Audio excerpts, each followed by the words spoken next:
Hello! Today I'm making a video about what happened in Games 6 and 7 with Toronto and Tampa in the first round of the Stanley Cup playoffs. But before I talk to you about that game, I want to say something. I got a new mic! Let me know how it sounds after this video, because I'm very excited that I have a new mic. Speaking of getting new things, why don't the NHL get a new commissioner? Gary Bettman has been the commissioner of the NHL since February 1st, 1993. The last time a Canadian team won the Stanley Cup, 1993. I don't know if it's a coincidence, but it looks like ever since Gary Bettman's become commissioner, a Canadian team has not won a Stanley Cup. I don't know if Gary Bettman hates Canada, but it does sure look like it. Everyone's asking, why hasn't a Canadian team won a cup? Has it been their bad? What if it's the commissioner doesn't want them to win a cup?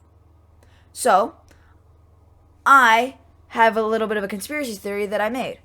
It's about what happened in the second intermission with Gary Bettman and the NHL refs. The refs calling Gary Bettman about what happened. The Leafs up by 1 in the second, going into the second intermission, 20 minutes into the second round for the first time since 2004.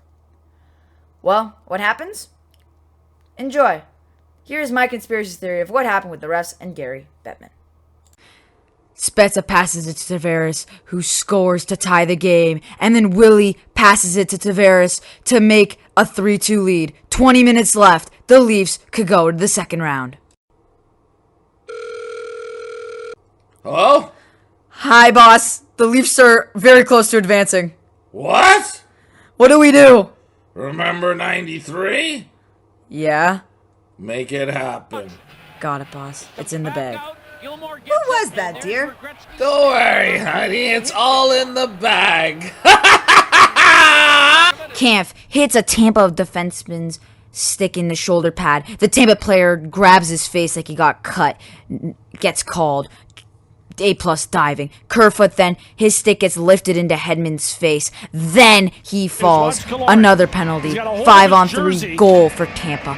Then Matthews gets ridden like a donkey in overtime, and they don't call it. Tampa scores a couple minutes later. Joke officiating going into Game 7. So, there's my conspiracy theory. Makes sense, doesn't it? They have a talk. And then what? The calls get favored by Tampa in the next period in overtime? Like, seriously. The Leafs had one power play that whole game. Tampa, I think, had 4. And we talk about that Matthews getting held. The ref was right there. There's photos out there on the internet that the ref was right there and he didn't call it. They put the whistles away for the Leafs. If Tampa did anything, they put their whistles away. When the Leafs did something, they didn't. They had their whistles out.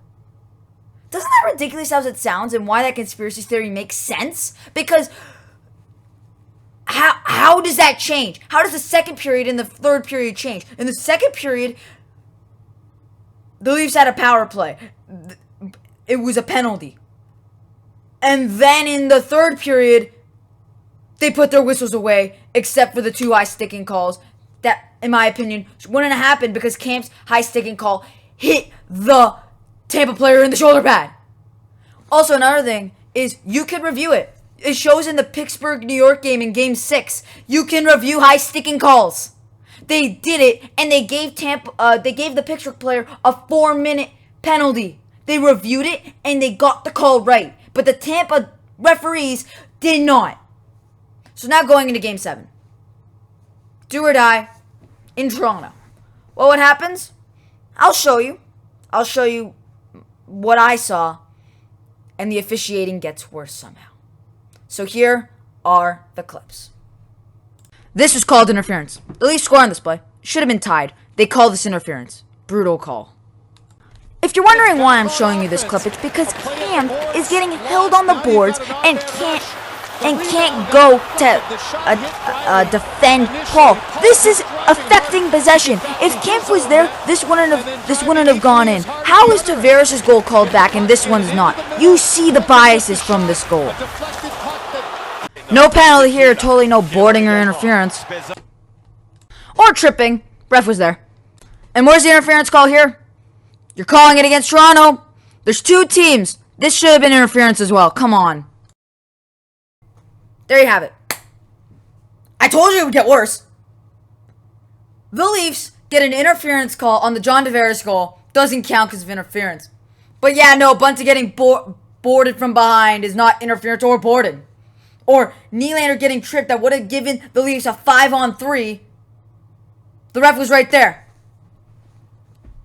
This is what I mean when I'm saying the Leafs are they don't want the Leafs to win. This game 6 and 7 proves it. There are 1, 2, 3, 4 calls you could have called in overtime in game 6.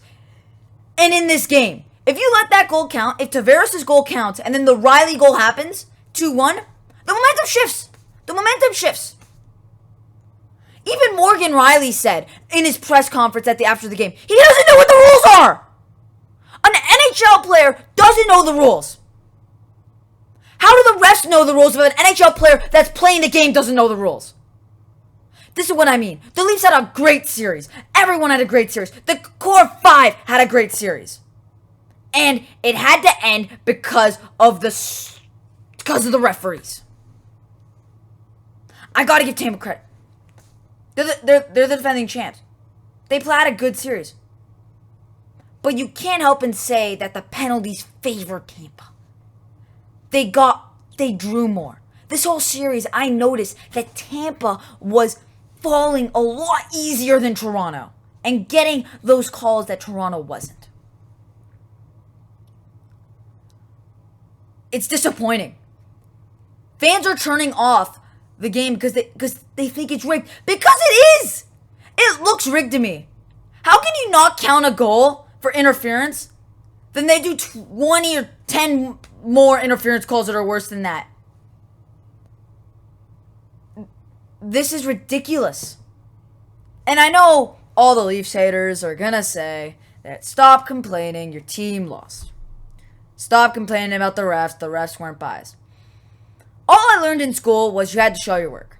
And I'm showing my work to show that this wasn't a fair advantage. This wasn't fair.